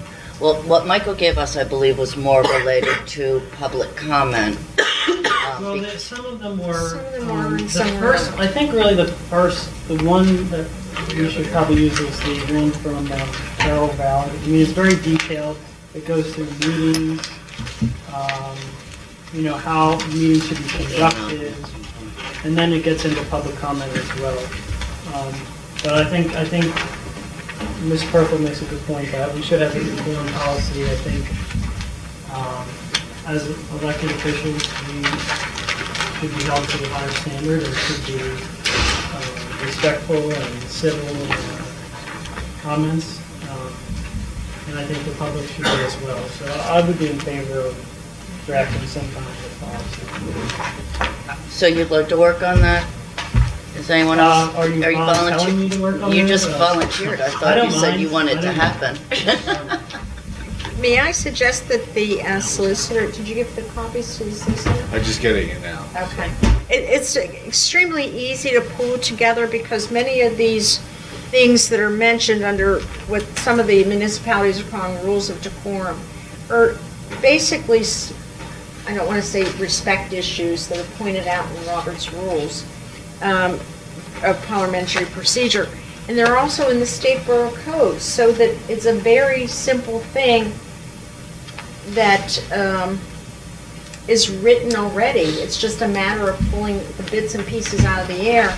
And not only does it give council, not just our council, but future councils, a guideline to respect one another through the various Robert's rules, state codes, etc., that are already put in place, sunshine law, that maybe we need a refresher course by seeing it in writing and presented to all council members. And I know this one in Carroll Valley, the reason I found this is because the Pennsylvania State Association of Boroughs has a training for new council members, and so I attended that, and the gentleman who ran the training was their borough manager, and he was very organized and thorough, and he helped them draft this, and they have it posted at their council meetings and posted on the podium so that when people speak, they know what the expectations I don't disagree. So we discussed this a year and a half ago, and our previous solicitor had advised us to get a consultant to develop a code of conduct and behavior policy, and you were very adamant against that. No, And I want to know what's changed in your mind. You're talking two different things. A year and a half ago, several council members suggested bringing in a professional person to create rules and regulations for our employees versus, and I think I have it at home, the young lady's phone number, who is a professional that puts these manuals together. This is Robert's rules combined with the Sunshine Act and the Borough Code, giving us all reminders that when I'm speaking or you're speaking, whomever, you have 10 minutes allotted to bring your point to the table without being interrupted. Last meeting, and I will be very frank about this, cell phones were pinging in the audience, and I'm sure we all heard it if you watched the tapes. There's no reason for members of the audience or a council member to be texting during a meeting when we're trying to concentrate on what we're doing. So that, and again, and I will address the audience, there's no reason for vulgarity, as far as I'm concerned, when you're talking about an elected or to an elected official. And the Borough Code is specific, and Robert's rules are specific as to how a council president or whomever is running the meeting that night addresses the vulgarity that's being held in the room. And these are just some of the things that, Mr. Vice President Bull called for a point of order. Myself, Mr. Costigan stopped speaking, but several members of council did not. So I think that you're talking apples and oranges, because a policy of conduct or decorum, which is a nicer word, would just remind us of Robert's rules, the state borough code, the Sunshine Act. These are all specific as to how we are to act. Is that just during the meeting or at all times? Well, I personally would like everybody to respect everybody when you leave the room, but I can't guide that. Okay. So, I think part of it's actually the state statute. The back It is of a this- state I mean, the statute. back of the Rose Street Media School District. Yes. Public participation in board meetings Mhm. actually has a state statute listed. I don't know it. And that's what I'm trying to say, is if you look at Robert's Rules, if you read the Borough State Code, if you look at the Sunshine Act, they're all specific as to council members having a lot of time to discuss their point of view. It's all specific to the use of vulgar language and how to deal with it. It's just, all of these things, and I'm repeating myself and I apologize, but they're all specific to the things that I think we may need a refresher course. I don't think we disagree. So let's just move forward. Michael, you have the last item, and then we're going to adjourn. Yeah, so I serve on the county's Heritage Commission, and one of the main priorities of the commission is to work on restoring and promoting the heritage in Delaware County. And one of the, there's challenges with supporting historical societies and other groups across the county, but especially in our area, Parkside, Brookhaven, and Upland really are lacking in the historic preservation area because we don't have historical societies functioning anymore, really no protections for historic buildings. And you might not think that Parkside really has anything historic, but we actually do, because anything over 50 years is considered historic. And pretty much every house. Yeah, which is every house in Parkside pretty much. But also what's unique about Parkside is what I think is the different developments that are all, like a whole block can be the same style house, and that can be something that can be preserved. And there's different, types of housing, so. And the farmhouse. Yeah. On yeah. Cisco Court. Yeah. That's amazing. It's either from 1776 or 1799. I've seen both numbers, but that's amazing. Yeah. So I tried to put together sort of a group in Parkside, Brookhaven, and Upland, but it really wasn't getting enough interest for that. So I'm trying to go about it this way instead, as sort of forming a committee from the council in Parkside, and then hopefully we can go to other boroughs from there and work with them. But so if anybody's interested in, this could be a lot of different things. It could be promoting our history, family history, and like borough events and stuff like that, to actually historical preservation as well. So if you'd be interested in that, please let me know. Send me an email or message me or somehow track me down. I'll try to advertise this as well. But I would really like to form a group of people that are interested in that. And creating sort of a collection, like we have this on the wall, but really like a bigger collection of things, because we have a lot of history here. And so I would like to keep that alive. And also, for the historic preservation piece, one of the things boroughs and municipalities run into is if they don't have a ordinance that protects historic buildings, then they can be pretty much run over regardless. And a lot of people get upset when it happens, but you really have to do the work beforehand to prevent that from happening. So hopefully we would look into developing some kind of an ordinance protecting when a building is to be demolished and making sure that it's protected. Because like Mr. Powers was mentioning with the medical marijuana plant, that was a historic building that got demolished because there was no protection of it. And these kinds of things happen all the time. So we want to really be proactive in making sure that it's addressed now, and so that doesn't become a problem later. So if you're interested in any of those things, reach out to me. Mr. Costigan, does Upland not have their, they have a very active historical society. Well, through Mr. Ray Peden and Howard Peden. Yeah, so that sort of surprises me that they've let that go to waste. Well, he's from the Pusey House, right? Yes, that's correct. Yeah, so the Pusey House does sort of, there's, even there is sort of not a great situation, but they have something, but that's just for the Pusey House. So Upland itself I think they do have a historical do. society, but it's Yes. defunct or not operating. And so that's one of the things I'm trying to work on is in our area, promote it. And he may be able to give you some guidelines. I have tried to reach out to him, but he hasn't responded. So I don't know if you have a contact. If they still do, but I will. Is Can I that have it? one thing that's not agenda? I don't know. What is it? I forgot to thank the rec committee for the 4th of July parade. It was fantastic. It was fun. great. It was. My children, It was my wonderful. little one had a great time. It was always a lot of fun. So, Rec committee's doing an amazing job. I appreciate it. A lot of fun in Parkside. Is there anything else? Motion to adjourn. Really? Amen. Second. Who Was that a seconds? second? All in favor? Aye. Anyone opposed? Forever hold. Why?